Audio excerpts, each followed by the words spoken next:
can't you? Awesome. Would you like a 2-minute wave? Yes, please. Yep, that'll be fab. Awesome. All right.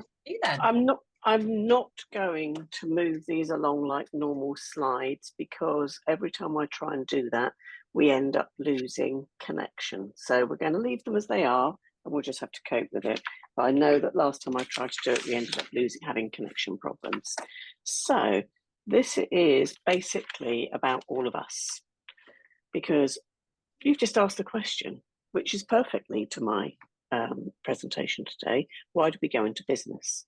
Well, we went into business, but that meant we had to technically grow up. But growing up is really hard to do, isn't it? Because most of us that are in this group in particular believe that the art of growing up means that you don't have to actually do it. We can stay as being children for as long as you go. So we started our own business and we grew it. And here's one of our little favourite characters. There we are. We could all go and have dinner with him. And I'm sure the day that you started it, which we've all heard, we all had the best intentions and we were focused on why we wanted to do it. And we didn't actually look at any of the practicalities that went with running a business, which we seem to learn along the way and stumble about. So this presentation is basically about do's and don'ts and things we can learn along the way and things I've learned along the way as well. So running a business technically means you need to be more grown up, or you need to surround yourself by other people who are a bit more grown up than you, so that you don't fall into these black holes and you end up in a right mess. So you've got choices. You can either do it yourself or you can outsource it. So for example, I outsource my social media content to Sam, because I'm not grown enough to be able to put the link for this meeting each week somewhere else, realizing it's the same one each week. Therefore, there's no hope of me being able to go out and regularly post on social media. So Sam does it for me. So it's a similar thing. Outsource what you don't want to do. If you don't want to be a grown-up, outsource it. So the first thing is you're going to start working with other people. Now, many people in here aren't at that stage yet, but some people are.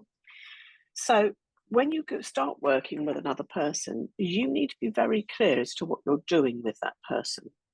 Because if you start working with another person with the intention to make a profit, you've just created a business partnership, whether you want it to or not. Because our legislation is very dated, and that's exactly how it defines a business partnership. That can lead to all sorts of problems for you. A joint venture is something which is a specific project. So you can do specific projects with people, but it must have a time limit. It just can't go on forever and a day. Otherwise, you are in partnership with that person.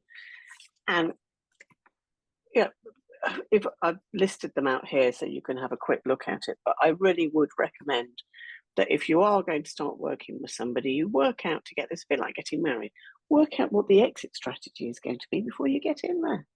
I'll touch on that at the end. But at the moment, that's what we need to do. If you're in a partnership, you can run into problems because you're in a partnership, you're governed by statute as to what you can and cannot do.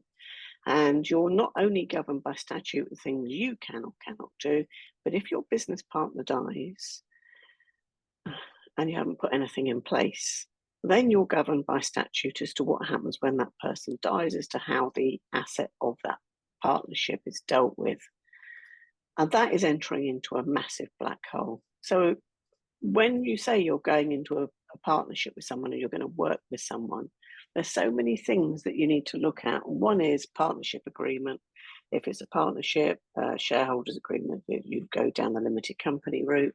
If you're going to do that, then you need to start looking at life assurance, etc., for the key members of your business, to make sure you have things covered so that if one of you dies, which means that you must have an up-to-date will, the business can continue to run. You haven't lost your business overnight, as well as your business partner. So they are the essentials. And I've listed them out here, what would go into your business partnership. Now, to some people, coming along to someone like me to get you to write it may seem like, oh my goodness, we haven't got any money, so what are we going to do? So I've listed out the essentials here. as to what should go into your business partnership, you can get some templates, and AI is a wonderful tool. Now, I know lots of people don't like AI. I actually quite like it. We actually use it in business now. The difference between my AI and what you're going to get in AI is chalk and cheese. My AI is built into our case management system. It is built in, and it only deals with the laws of England and Wales, which is how we're governed, and it is lawyer checked. So you can go and ask it a question, it should come up with the right answer. But if you think that there might be some other tweaks that you don't know about, because as you know, we're a common law country, so the law can change every day depending on the cases that are heard in the courts, you can click a button on our system and click verify, and it will go off to a panel of experts and lawyers. They will actually come back and verify and check it. So while I'm saying go off and do it yourself, just be very much aware that even we as lawyers get things verified by other lawyers. And there is a very good reason for that. That is because the law keeps changing. It doesn't stay still. What we would have put in place 10, 20 years ago would no longer be effective now. So that's why we have changes. So you've moved on. So you've got your partnership going, and now you're thinking about you're going to go and rent premises. And that puts you into a far more complicated arrangement for yourself and your business, because leases are complicated documents. I know a number of people who will have a lease and just sign it. Oh, he's a mate, he's okay. I quite like Fred, he's a really nice man, he's not going to do me over. And he does. So my thing to you is you do need to make sure that whatever you're putting in place in your lease is something that you're happy with, because the only time you will look at the detail is when you need to exit out of your lease, because the lease will make a mention of a 1954 Act. This is all to do with tenant rights at the end of the lease. Many people don't know anything about it. They quite happily sign it away. I know, because some of them have to come and get declarations sworn. And they come in and I say, so you're going to sign this declaration. I don't have to give you advice on it because it's literally just a swearing. However, do you understand what you're doing? Most of them have not got a clue. So my advice is get someone to look over the lease, even if it's just rough advice, saying, these are the bits I think you should have changed. These are the bits that are going to may cause you problems in the future. At least you're going in with your eyes open, or you could go back and try and get your landlord to change those clauses for you. That's the cheaper option than from having a solicitor to act for you in relation to the whole lease. So how can you help yourself? These are key. Have a written partnership or joint venture agreement or shareholders agreement. You need one of those no matter what you're doing if you're in business with another human being. Get your wills updated and take into account your business arrangements. Whether you're acting on your own, you'll need to appoint a business executor to be able to continue with your business and wind it up. If you're in a partnership, you need to take it, or a limited company, you need to take into account what will happen when you die, how the assets of the business are going to be given to whoever should inherit those parts of the assets of the business. And obviously that leads on to the next one, which is considering life insurance, business insurance, and professional indemnity. Life insurance we've touched on. Business insurance is basically insuring your business, the contents of your business assets. So even if you're working from home, you really should have business insurance to cover your business assets, because it won't be under your personal house insurance if you've used it for business. And believe me, they will find out. And professional indemnity. This is if something goes wrong.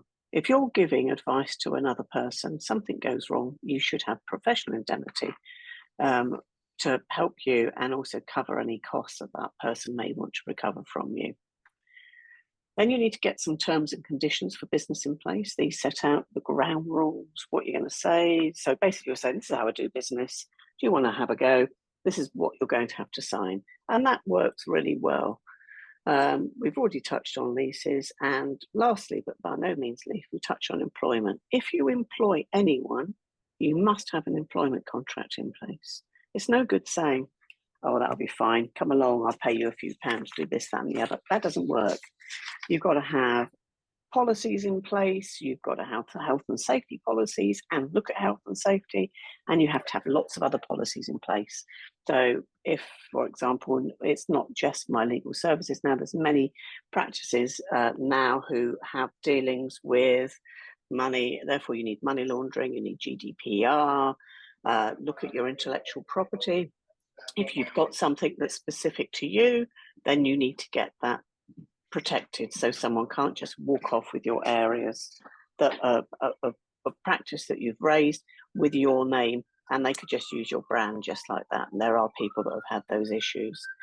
And one that I don't really want to harp on about, but divorce. I mean, I'm sure some people in here are being subject to that. Sorry about that, folks. We've got some bit of excitement going on in Chepstow. Yeah, once a year it happens, and today it happens to happen now.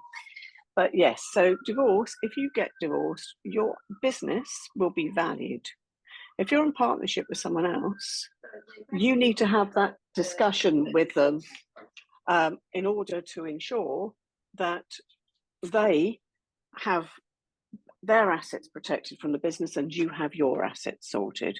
So my suggestion to everyone is go through the list that we've done today, make sure you've got that in place, and make sure that you've considered that you've protected yourself and anyone that you're in business with, and also make sure you protect yourself and your own assets, because if you lost capacity, and that could be you're in a car accident, you could have a stroke at any age, you can have a heart attack, you can be deemed to have lost capacity. So make sure you've got powers of attorney in place.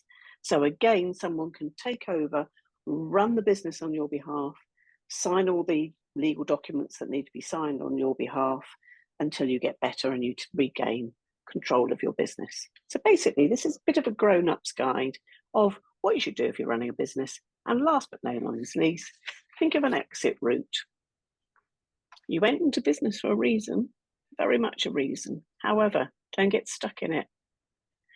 And don't suddenly want to create and rule the world. There's a very good tale about a man and a fisherman in a little Greek village. And I don't know, has everyone heard this? Greek village, he's out fishing. Someone comes along and says, why don't you get another boat? Because then if you get another boat, you could sell more fish. And then eventually you could have a fleet of boats and you could sell even more fish. And then you could go wholesale and you'd be able to rule the world and you'd make all this fantastic money. And then you could retire at the age of 50 and you could move to a lovely quiet village where you could just go fishing all day. And he went, but I do that already. I go fishing all day and spend time with my family. That's what I do.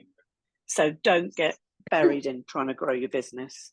Focus on the reason why you're doing it. That's it, folks. That's everything, unless someone's got questions.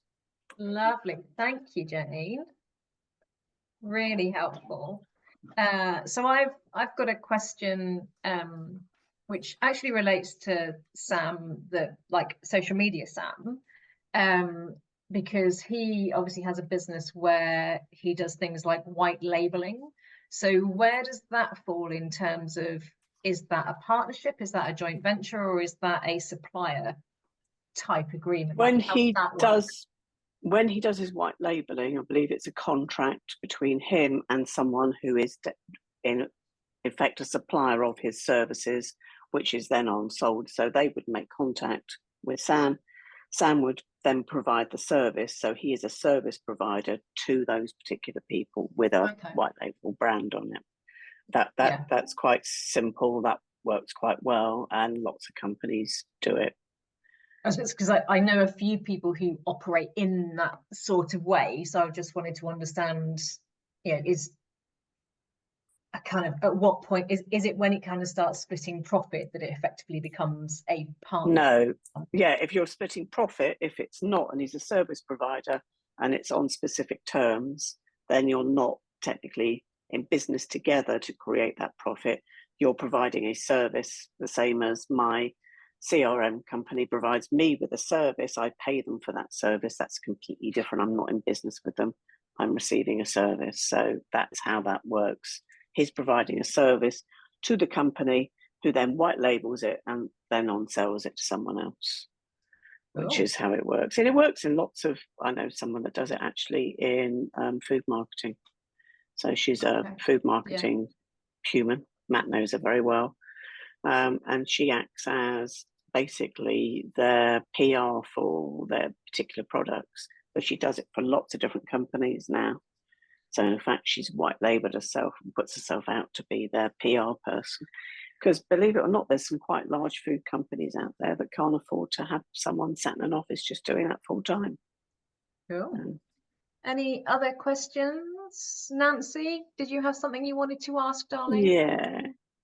Nancy would love to ask me a question, which is, when she gets older, does she have to grow up and be in business? And the answer to that is no. Get yourself a job first and then think about it. But the trouble is, we go into business and then we're here, we run our own businesses, and then you can't go back, can you? It's very difficult. It makes it very hard to then go back into employment. Yes, I would agree. It That's does, kind of pulling because a face as if to say I could never be employed ever again. no. But equally, if you're running your own business, as it grows and gets bigger, even if it's just you sat in your front room, really do look at some of these things and make sure you've put them in place, just to give yourself that cover. Because if you became incapacitated and became ill, you'd want someone to step in and run your business while you're not there, so you don't come out to nothing.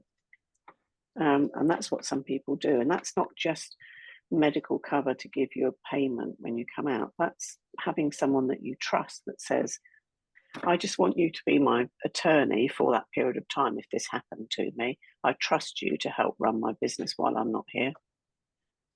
And that would be someone that could access your emails, make sure bills are paid, send emails out to people, keep them on the simmer until you recover. Phil, one question from you, and then we'll move on to one-to-one. Just an observation with what Jane's just said there, stressing the importance of understanding where you want to take the business at the outset. So some people will have businesses because it helps them with their mental health, but it's not about making a fortune from it. So but some people really want to say, I want to rule the world, and I want to trade in China, India, wherever, so the importance of sort of just standing back, working on your business, not in it, and then just thinking about, where do I want to take that business in future, and plotting it out. Don't outgrow something that you never wanted it to be. That makes sense. I think certainly, as we sort of said earlier, it's useful to have the people around you, isn't it? And make sure that you've got the right support to ask those questions. So